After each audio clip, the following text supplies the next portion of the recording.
special in progressivism, and that would be the muckrakers. All right, so we're going to look at the muckrakers and a few of them. Now, some of them we've already left off. We did, of course, talk about Frank Norris and the octopus last time when we were looking at the Muscle Slow tragedy that you read about. We also talked about Thomas Nast, who made those cartoons about Boss Tweed. But these 1, 2, 3, 4 people we're about to talk about here are probably the most memorable muckrakers. Now, we have here muckrakers, right? And it's not literally a muck rake, etc. But look what's going on here. They're raking up, and look at what they've got here. They've got rats and all kinds of nasty things. But until you shine the light on it, correct? Give it some type of light, whether that be in a newspaper or in a magazine or a president liking it, no one's ever going to find out what is there. And so that was the idea of the muckrakers. We're going to bring this nasty stuff up to the surface, expose it to the light so that we can solve it. So muckraker is an expose journalist, basically. Expose is just exactly what it spelled like, expose. You expose the truth. And this is how people found out about the pink slime and the McDonald's chicken nuggets. They find out, that Taco Bell has lower grade meat than dog food, and different things of that nature that come out all the time. So let's look at the muckrakers and a few of them, all right? Now, muckrakers are going to rely heavily on what are called mass circulation magazines, in particular, McClure magazine. And so what's going on here is you have these mass circulation magazines that are going to go into homes. And here's one lady here, Ida Tarbell, and notice who she's talking about. That's John D. Rockefeller, one of our robber barons. And so mass circulation magazines were a way of getting the muckraker stories to a wide audience, and the idea was to horrify them and shock them so that they go to their congressmen and say, this has to change. That was the idea. It's going fairly reasonably well, but one story in particular had a massive idea. Upton Sinclair wrote a book called The Jungle, and it's not about a lion or anything like that. It's about a meat packing plant. Now, what Upton Sinclair discovered in this meat packing plant is that there were bits of rope and rats and even embalming fluid, which we fed to our soldiers in the Spanish-American War, having to do with this, and that's horrible. So what happens here is an amazing thing. Teddy Roosevelt reads The Jungle and Teddy Roosevelt is very proactive, felt he needed to do something.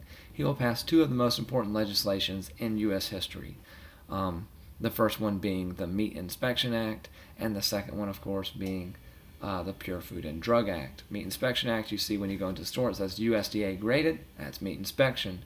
FDA is, you see these commercials for this new diet pill, and they say, warning, not evaluated by the FDA. That means if you die, there's nothing you can do about it.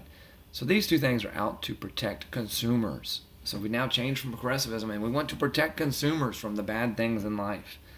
I know that seems like a lot, but I'm going to come back into it when I talk about Teddy Roosevelt, so don't worry, all right? The second muckraker we have is Ida Tarbell. Ida Tarbell is going to talk about one of these monopolies, Standard Oil, and their horrible practices of mergers and things like that, and putting people out of business. And so the idea was to turn on the monopolies, which Teddy Roosevelt did as well, because he's going to be known as a trust buster, and we'll get him later on. The next man we have is Lincoln Steffens, and Lincoln Steffens wrote a book, many of them, but the big one he wrote was called The Shame of the Cities. And this has to do with poor sanitation and different things like that were going on. He's going to tackle political machines, and so there's a lot of stuff there. The idea was that cities should be ashamed of themselves. All right? Next one here, we have Jacob Riis. Now, the next two people didn't use writing as a medium, they used pictures. And so you can tell by my little presentations, I would have loved these, because a picture tells 1,000 words and we can get a lot of stuff. The first man was actually an immigrant. His name is Jacob Riis, and he made a collection of pictures that's called How the Other Half Lives. He went into the tenements of New York, and he took pictures like this one. These three boys, this is where they slept.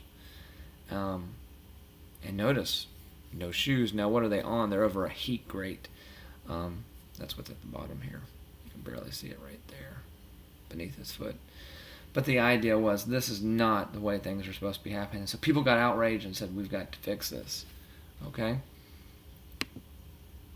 The next man is Lewis Hine, and Lewis Hine actually worked for a bunch of organizations, and the main thing he wanted to go is he wanted to expose child labor, and what we found was this. That's a spinning Jenny. If you've ever seen the movie Wanted, this is the thing that Morgan Freeman, Angelina Jolie tell, dude there, what's his name? Can't remember. James McAvoy, I think, to pick up that thing that's going back and forth, and it stabbed him in the hand. That's what these kids are doing. If it got stuck, they were to right it. Now notice, he has no feet. Notice the size of the machine in comparison to him. This is not safe. And so they're going to try to expose that. Another Jacob Riss photo is right here. You can see the dirt and the soot and the different things. Now, you have to keep in mind, if this is the soot that is in here, they're also breathing this in. And so that is not very safe in any form or fashion for these children. Now, we'll leave it there and we'll pick it up and we'll talk about Teddy. Teddy Roosevelt's probably the most, one of the most progressive presidents, and Wilson's pretty good too. But he's very proactive. He changed things. He's an imperialist.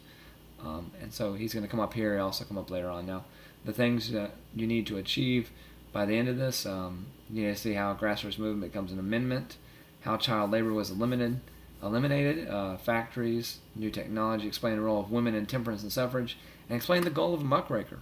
We're going to do a muckraking activity in class, so make sure you're there for that, and we can have a little fun with that. Might gross you out, but oh well.